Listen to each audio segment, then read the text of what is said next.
Hi, welcome to the next exploration of the power of no.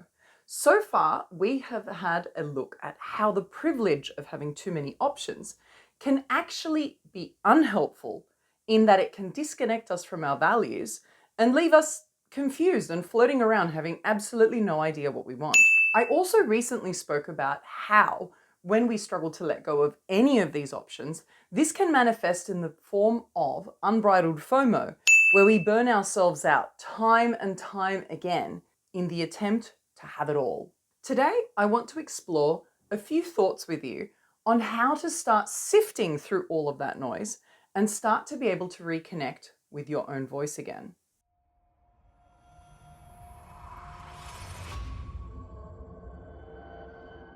The modern Western world lives and breathes capitalism and consumerism, which angles itself around an individualistic compass. What's in it for me? Through careers, assets, and honestly just about how anything is presented to us. Anything is possible when your man smells like Old Spice and not a lady. I'm on a horse. We are encouraged to go forth and conquer, or better said, go forth and purchase. While behaving this way can actually be an excellent motivator to get us out there and to do things, and admittedly to profit, because that's not a bad thing inherently. It's also got a couple of icky sides to it as well if you're not careful with it. Competition, tall poppy syndrome, and so on and so forth can all sneak in. But today I'm especially curious about comparison. This ironically keeps us obsessed with everybody else within this individualistic paradigm. But anyway, comparison is something that you're going to see come up time and time again in my little rants as a little bit of a double-edged sword. Today, though, I'm really curious to talk about the elusive they. Walking the line, keeping up with the Joneses, worrying about what they will think. These are all insidious cultural barometers that people use to measure themselves. But if you do this, not only are you being told what you should want, but you're being told when you should want it, not to mention that we don't ever really usually know where these directives are even coming from in the first place. But wait, there's more. Nowadays, we have the additional complication through the presence of social media. Specifically in that people now have the capacity to put forward manufactured representations of their lives. More than ever before, people have the capacity to censor and to enhance the public appearance of their lives and to hide the parts of themselves that they would prefer other people not see. Now look, I doubt that I'm saying anything all that groundbreaking by telling you that if you spend a lot of time scrolling through the highlight version of other people's lives and comparing that to the raw and unedited version of your life, that you're not going to feel that great about yourself. But that's just the start of the problem, you see, because you also have the option and the capacity to manufacture your identity. You have always been able to wonder whether you might be keeping up with the Joneses, but now you can create a flashy cinematic experience where you can prove it and get lots of attention for doing so. However, if you're being in any way inauthentic in the process of doing this, in order to get those likes and to get that attention, you are going to land yourself in tremendous amounts of trouble. Now, I'm not saying that there's any problem with sharing the important events in your life. Please don't take this as that. I think that that's a wonderful thing to do. But have a think about some of the following.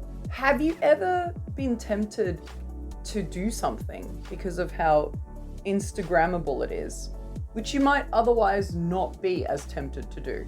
Have you ever felt yourself wanting to do something more just because you see other people doing it and receiving heaps of attention for doing it? Or have you ever pulled yourself out of a moment that you were actually enjoying because you remembered that I should post about it, and suddenly you're not in the moment anymore? A question that I like to posit to my clients is this. If we were to take, that goal that you want to achieve or this thing that you want to do, and if nobody else was ever in any way going to find out about it, would you still want to do it? You see, the tricky thing that happens when you exist in this show reel mentality of life is that you're living as if you're in a movie, except that the majority of the time no one's watching anyway. And even when they are, the moment that a scene or, an episode concludes, the audience doesn't care anymore. They've moved on to the next distraction.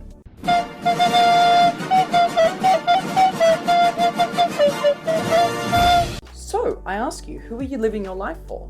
So if you find that this is resonating with you, I'd love to leave you with one challenge today. The next time that you are doing something really cool, don't tell anyone about it. Don't post about it. Don't message anyone about it. Don't tell anyone. Just nothing. Don't let anybody find out at all, and see how that lands to keep it with yourself. It's probably actually going to be enormously uncomfortable if you are accustomed to receiving that external validation for your choices. But if you work through that, you're going to be able to say no to all of that noise, and you're going to be able to hear and connect with your own voice, your own desires, and your own values. I hope you found this valuable, or at least interesting. Until next time.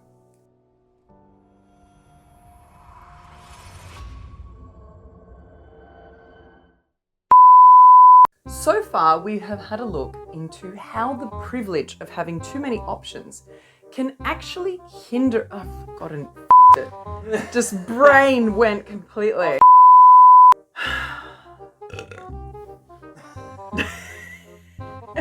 I'm so putting that in. I hate you. The modern Western world lives and breathes capitalism and consumerism, which revolves around this individualistic puppy shush. Tippy tap, tippy tap. Nowadays, we have an additional layer of complication with the presence of social media. Specifically, in that people are now able to put forward forgotten sentences.